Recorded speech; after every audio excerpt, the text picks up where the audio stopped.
this is not the Ford Sierra Cosworth. Actually, it's not even a Ford Sierra.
So we're here in the Battle of the Builders booth here at Sema, and we have an owner of a pretty unusual Ford here.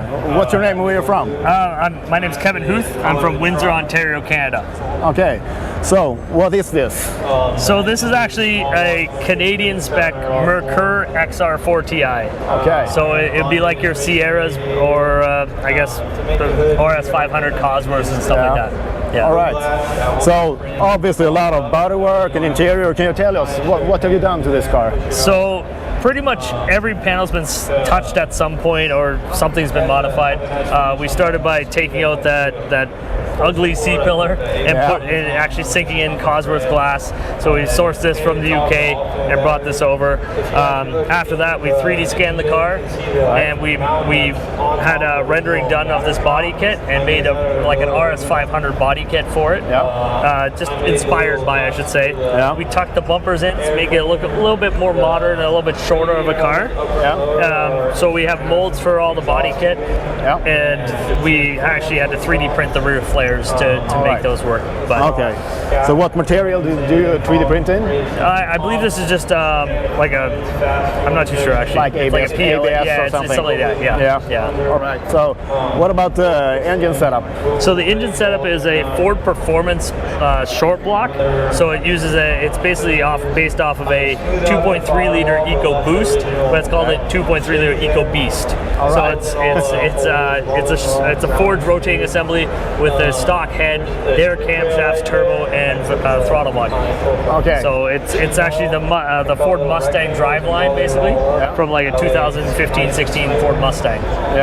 But it's two-wheel drive then? It's still two-wheel drive. Two-wheel drive. Yeah, all our cars were two-wheel drive.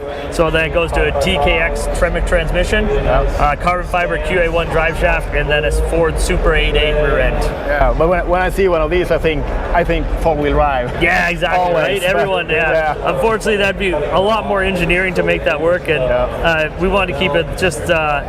We wanted to be able to reproduce this again if we ever wanted to, so we could sell the kits and everything. So we kept it with the rear-wheel drive.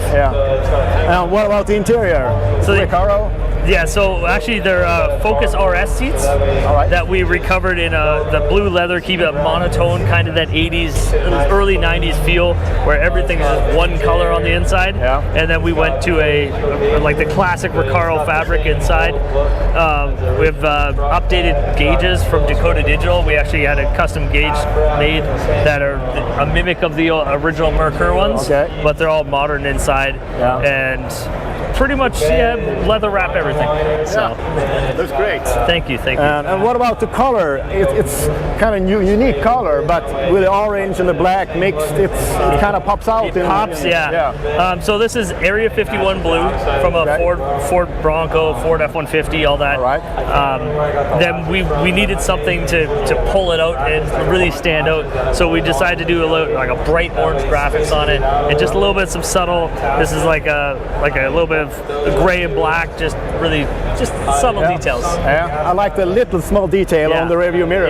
Exactly, right? Just and that is completely machined or 3D printed? Yeah, so these are Ring Brothers mirrors, so these are, you can buy these, but then this is all 3D printed in order to make it fit. and fit properly on the Merkur. Okay, yeah. So 3D printing has been a big thing on this. Yes, build. yeah, we do a lot of technology. We do a lot of 3D printing, especially to these parts are hard to find nowadays. Yeah. Non-broken parts for these cars. So we do a lot of 3D printing, a lot of fixing with 3D printers, scanning, and doing that. Okay. Well, it's a great looking car. Well, Thanks for the chat. Thank you. Thanks, Lars. Thanks. Appreciate it.